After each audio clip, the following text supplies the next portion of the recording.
They can't tolerate dissent, even any dissent. Anybody that's telling the truth threatens more truth to be told. Right. Any truth that's allowed to be told at all. And if I'm telling, this is a big point, a lot of people don't understand psychologically. If I'm telling you the truth, whether you agree or not, we can connect. Mm-hmm. But if I'm lying to you, in my head, I know I'm lying to you. We're never connecting. Right. So it actually keeps people isolated from one another, and that's how tyrants control people too. Mm-hmm. So they can't have people speaking the truth, and therefore they have to make it so that people that see obvious truths with their own eyes can't express them. So they can't connect to one another, so they doubt themselves, they doubt each other, the whole thing. But the ideology itself, if you tell one truth, it leads to two truths, it leads to three truths, and the whole thing falls apart sooner or later. Adam Soos here for Rebel News, on location at the Astoria Banquet Hall here in Calgary, Alberta, where Take Back Alberta is set in just a few moments to host Dr. James Lindsay.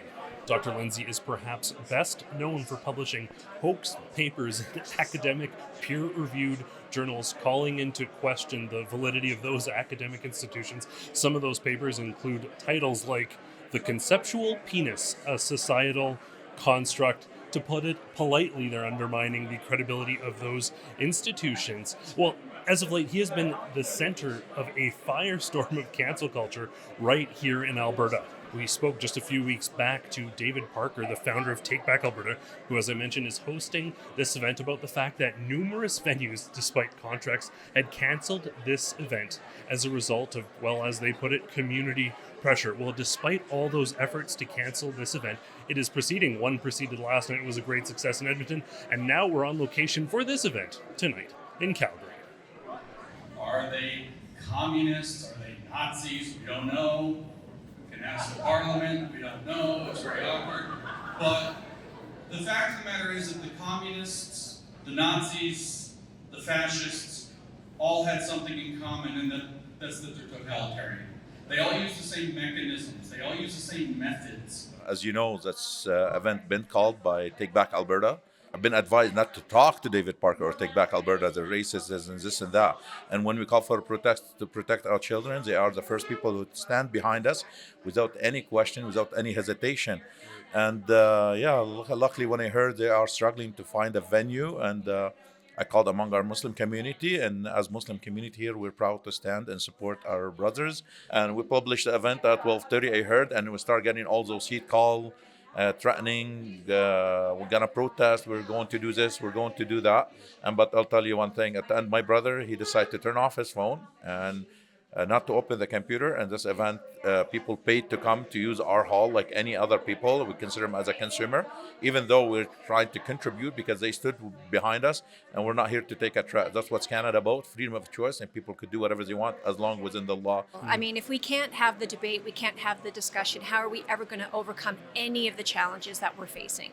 And so now that people have become aware of what's been happening, that they're seeing the outcomes now of what's been going on for 20, 30 years. Right. And so, it's going to take a little bit of a while, I think, for the trend to reverse upon itself, but we're seeing it here, in events like this. But, when you got to hold an event in secret, release on the day of at noon where the event is being held, we know we have some big problems to overcome. The purview of the left, the people who are punishing us for having a different point of view, can't really argue with logic or reason. So they're going to argue with emotions, and they're going to use their power to shut down anyone who makes them feel bad.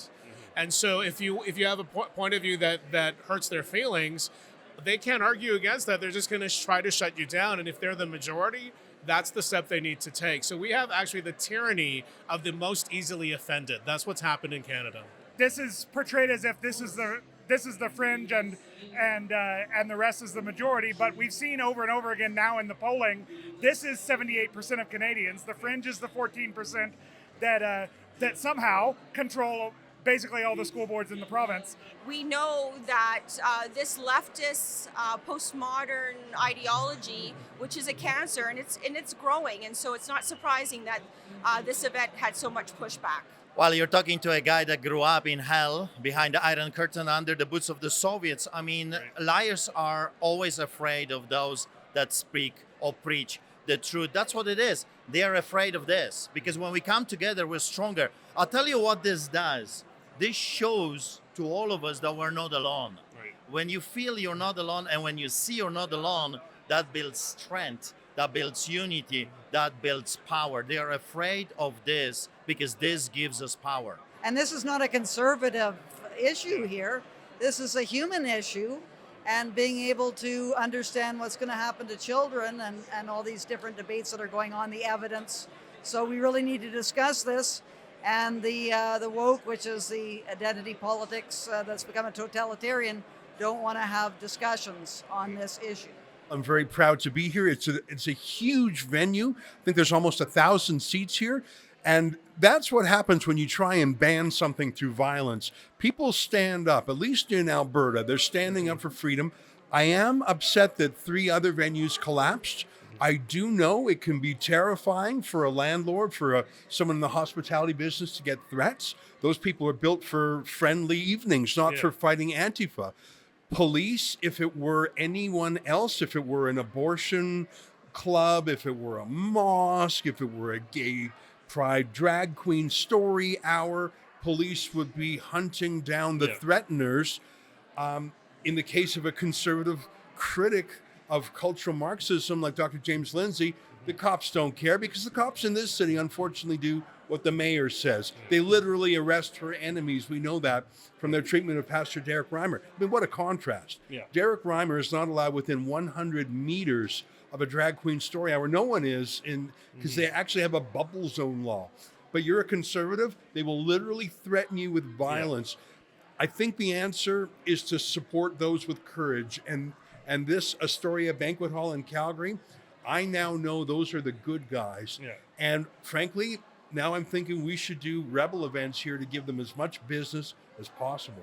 The short version is that Mao got power in 49, took over the schools immediately. Every teacher was going to now not just indoctrinate, but brainwash the students. Thought reform, in Chinese, Xi Nao, which means wash brain. Wash the brains of the students to be in accordance with his take on Marxism.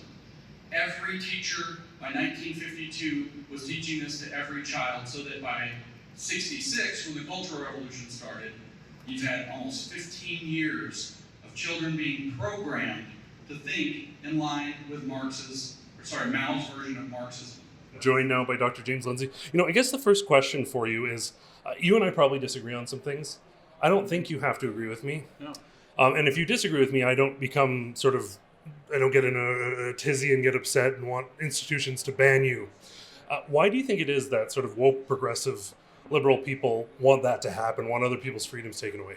They can't tolerate dissent. Even any dissent, anybody that's telling the truth threatens more truth to be told. Right. Any truth that's allowed to be told at all. And if I'm telling you, this is a big point a lot of people don't understand psychologically. If I'm telling you the truth, whether you agree or not, we can connect. Mm-hmm. But if I'm lying to you, in my head, I know I'm lying to you. We're never connecting. Right. So it actually keeps people isolated from one another, and that's how tyrants control people too. Mm-hmm. So they can't have people speaking the truth, and therefore they have to make it so that people that see obvious truths with their own eyes can't express them. So they can't connect to one another, so they doubt themselves, they doubt each other, the whole thing. But the ideology itself, if you tell one truth, it leads to 2 truths, it leads to 3 truths, then the whole thing falls apart sooner or later. No, if I was uncertain about something I believed, lashing out would make more sense. Is that what you think is happening? They know on some level that there's a hole in their progressive ideology, and that's why when someone starts to challenge it, put some holes in it, they lash out sort of violently. I mean, I think the psychology is slightly more complicated than that. I think what they have is kind of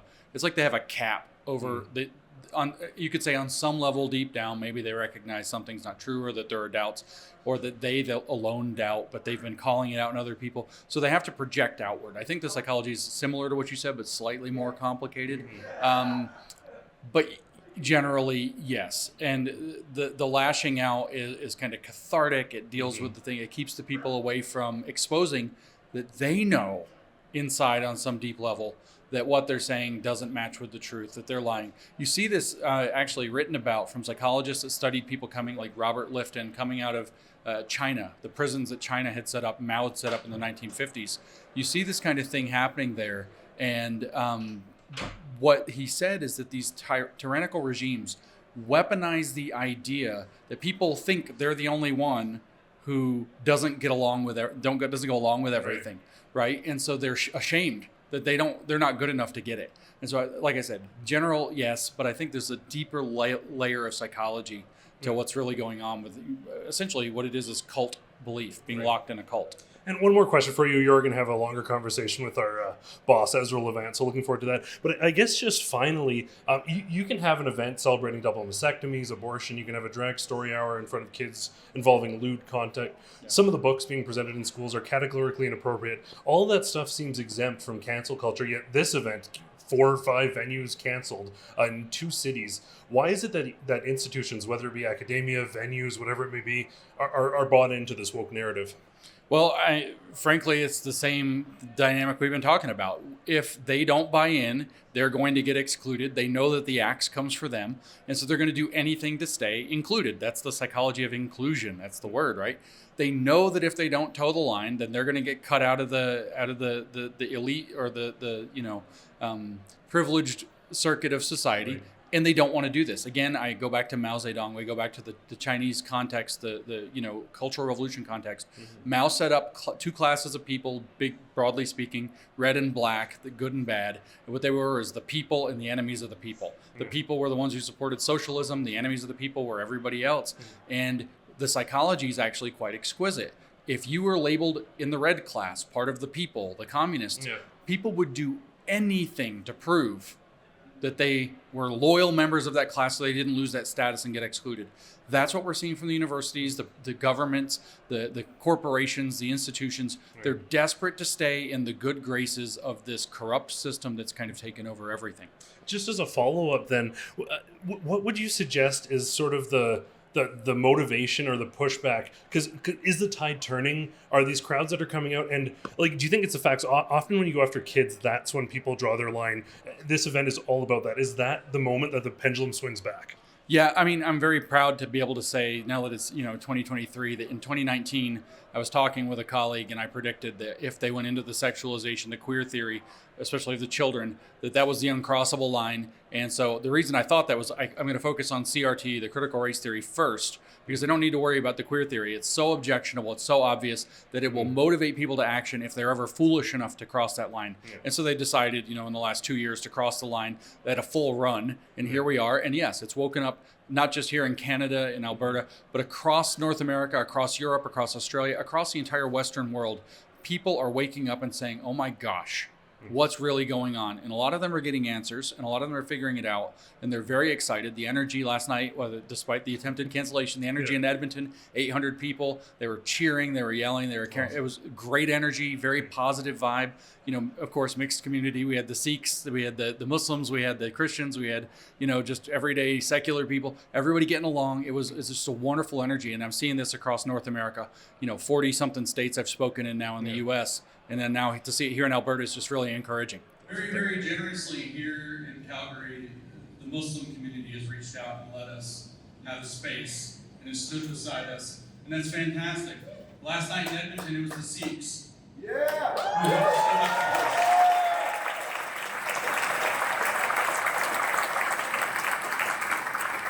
Yeah, I want you to clap for them, but I also need to tell you, because I come from a country that's a few years ahead of you in woke, what this means. These fine Sikhs, these fine Muslims are now white. Yeah. We have to welcome them to whiteness with open arms. Just like in the US, we've welcomed all of the East Asians. The Chinese are white, the Koreans are white, the Japanese are white, the Latinos are white, the South Asians are white. Everybody's white now if they decide they're going to do things like stand up to the government to protect their kids. What we are observing right now, this is not just a fight for you and for me. We are fighting, literally, we're fighting for the future of our children and their children. We're fighting for our country and how this country is going to look like, not just for us, but for them. I personally, once I heard that they tried to cancel him, I was more determined than ever to come and watch him, because you cannot stop people from discussing things in a democratic society, and this is what they're trying to do right now. Each of the politicians that have come out on the right side of this issue have only done so because they're professional. They're professionals at noticing when the parade is changing routes and running to the head of the parade. And I'm not even discounting because it has also involved courage on many of their parts. But They weren't saying it before. right, exactly. It's much easier to demonize those who disagree with them because they don't see them on a regular basis. They don't talk to them on a regular basis. And more than that, now they can put in their fears as part of their assessment of other Canadians. They're actually destroying democracy if you think about it. As a mom who has a 12-year-old daughter who I pulled out of school 3 years ago and decided I wasn't putting her back in school because of a lot of what was going on here, children are off limits. You know, they deserve to have their innocence, and she's my daughter. And so, fiercely protective. I think, grandmas, grandpas, aunts, uncles, it doesn't matter. But you can't come after children. I believe city should open a platform for everybody who want to have such an event and let people communicate and talk to each other instead of supporting one side against the other side. We saw Gondak criticize us as a protest to support our kids, and she was supporting the counter protest in Calgary. She's not a politician to represent one side. She's a politician to represent both of us.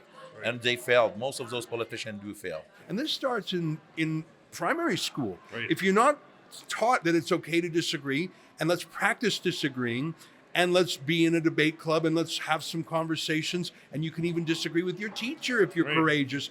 That's gone now. So we have a new generation of people, mainly on the left, I believe, who it's hard for them to debate. They don't know how, so they want to ban. Trouble is, those people go to law school, become lawyers, then become judges, become politicians. And we see this in Parliament, in the courts, in all institutions, this censorious behavior, which wasn't there a generation ago. It's terrifying. So now I'm now joined by David Parker. We met a couple weeks ago saying, like, is this going to happen? You said we were standing by the river, wondering, and I said we're going to do this, and this has been a wild success. I think we've actually identified a real problem, and the people who are pushing that problem are mobilizing. And I mean, what Dr.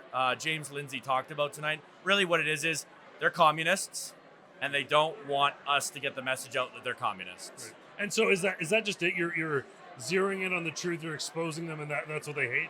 Oh yeah, I absolutely believe that, yeah. And here's the thing. They've also been indoctrinated and brainwashed into believing that we hate certain groups of people. And I would say this is one of the most loving gatherings that I've ever been a part of. It's got Muslims, it's got Sikhs, it's got atheists, it's got Christians, it's got people from all walks of life. The truth is, it's the iron law of woke projection, as Dr. Lindsay has coined the term. What they accuse you of, they are doing. So they're actually the hateful ones. And it is incredible to see, often the counter-protesters are very monolithic. This is a diverse, organic, massive crowd. 1,000 people here. I guess just on a personal level, I'm sure there was some concern. I'm sure there was some tension. What are you feeling right now with this massive event? 2 events now being very successful. Relief. It's a lot of work to put these things together, and I'm just really, really happy that people showed up. Because, ultimately, what would be the purpose of putting things like this on if people didn't show up to them? Well, I want to thank you so much for putting this on. It was a great pleasure. You definitely gave a great speech. We did have the chance to have a conversation as well, so hopefully people enjoyed that. And for everyone at home, I want to thank you so much for tuning in. Yes. For Rebel News, I'm Adam Soos. Well, it couldn't be more plain. Parents are quite simply sick of people. Someone just saw my shirt, this great Don't Ottawa My Alberta shirt, available on rebelnewsstore.com. You can use my code Adam10 if you haven't before to get 10% off that order. Not the bumper I planned, but the one we're going to roll with because, well, that was just too good to be true again. rebelnewsstore.com and use the code Adam10.